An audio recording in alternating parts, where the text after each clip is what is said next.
شروع کرتا ہوں اللہ تعالیٰ کے نام سے جو بڑا مہربان نہایت رحم والا ہے۔ حضرت عبداللہ رضی اللہ تعالیٰ عنہ سے مروی ہے کہ ایک رات ہلکی سی بارش ہوئی، سخت اندھیرا تھا، ہم انتظار میں تھے کہ رسول اللہ صلی اللہ علیہ وآلہ وسلم تشریف لائے اور نماز پڑھائے۔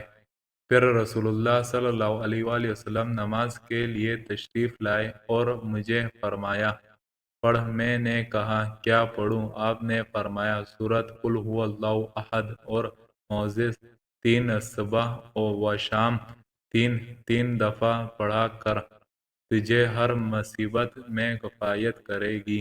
حضرت عقبہ بن عامر جہنی رضی اللہ تعالیٰ عنہ سے روایت ہے، انہوں نے فرمایا ایک دفعہ میں ایک جنگی سفر میں آپ کے سواری کے مہار پکڑ کر آگے آگے چل رہا تھا کہ آپ نے فرمایا اے عقبہ پڑھ۔ میں نے آپ کی طرف کان لگایا تاکہ آپ جو فرمائیں وہ میں سن کر پڑھوں۔ پھر کچھ دیر کے بعد فرمایا اے عقبہ پڑھ۔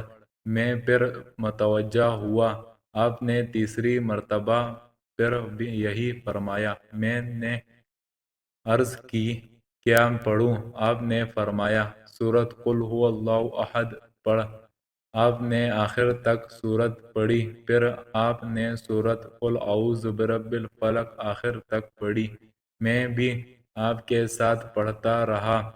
پھر آپ نے سورۃ قل اعوذ برب الناس آخر تک پڑھی، میں بھی آپ کے ساتھ پڑھتا رہا۔ پھر آپ نے فرمایا کسی شخص نے ان جیسی صورتوں یا کلام کے ساتھ اللہ تعالیٰ کی پناہ حاصل نہیں کی۔ اللہ تعالیٰ ان احادیثوں پر ہمیں عمل کرنے کی توفیق عطا فرمائے، آمین۔